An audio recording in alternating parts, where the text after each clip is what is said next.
नमस्कार। प्रस्तुत है आज का चिंतन। हमारे यहाँ नारी और पुरुष के कार्यों की एक सीमा रेखा सी मान ली गई है।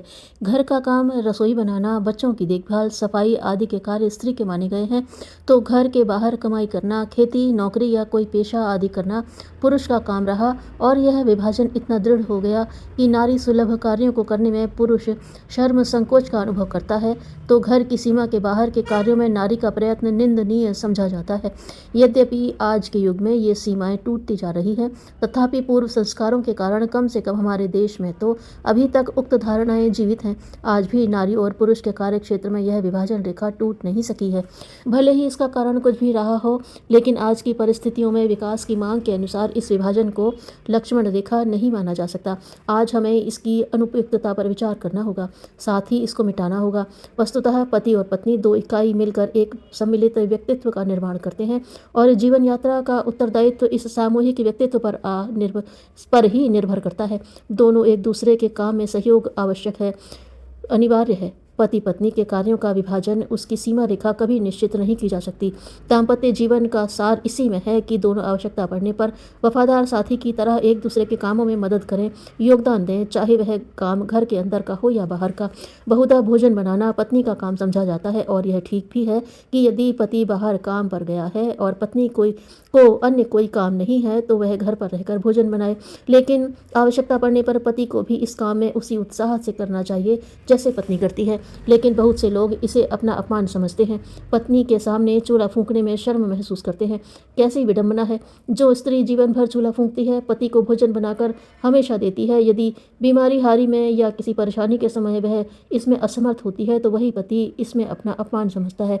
लेकिन समझदार पति जो पत्नी को अपने बराबर साथी की तरह समझता है, कभी इसमें संकोच न करेगा। महान लेनिन के गृहस्थ जीवन में जिन्होंने अध्ययन किया है, वे जानते हैं कि वे पत्नी के हर काम में हाथ बटाते थे। पैदल ही चलकर एक साधारण नागरिक की तरह बाजार से घर का सामान, शाक सब्जी लाते थे।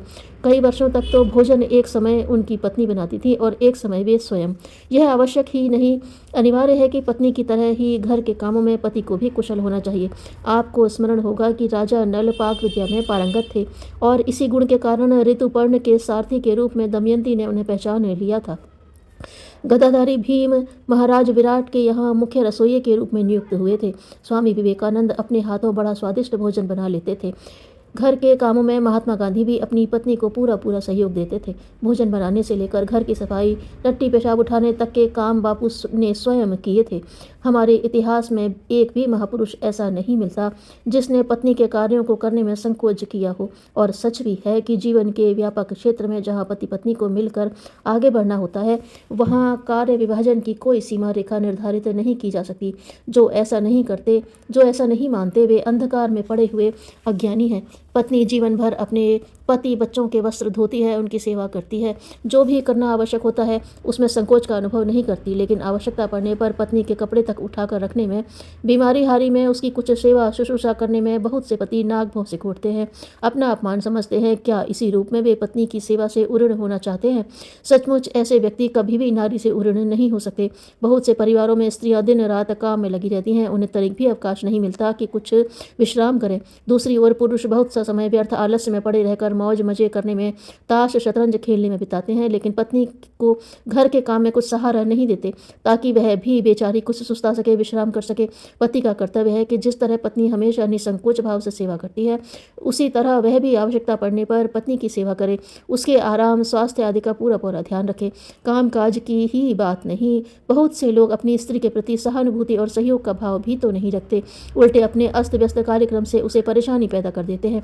रात को साथियों की गपशप, क्लब, सोसाइटी आदि के कारण देर से घर आते हैं। उधर बेचारी पत्नी भोजन बनाकर थकी हारी उनकी बाट जोहती रहती है।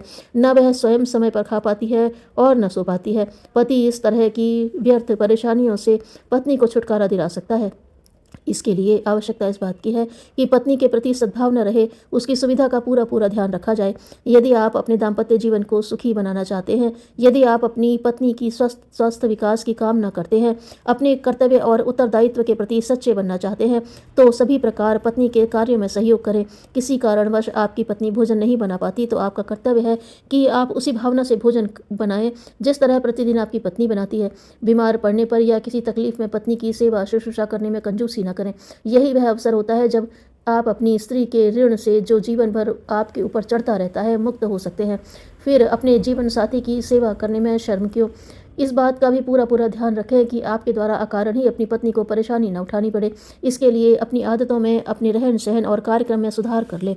पत्नी के भी स्वास्थ्य, मनोरंजन, घूमने फिरने का ध्यान रखें। किसी पर्व त्योहार पर आपकी पत्नी यदि सहेलियों के साथ उत्सव मनाना चाहे तो घर के आवश्यक कार्य आप स्वयं संभाल लें और उसे स्वतंत्रता के साथ आमोद प्रमोद करने का अवसर प्रदान करें। सबसे बड़ी बात यह है कि स्वयं और पत्नी के बीच में किसी तरह का भेदभावपूर्ण व्यवहार की कोई सीमा रेखा न माने, वरन एक बराबर साथी की तरह व्यवहार करे। स्वयं संत बने बिना न संत मिलते हैं और न सत्संग होता है।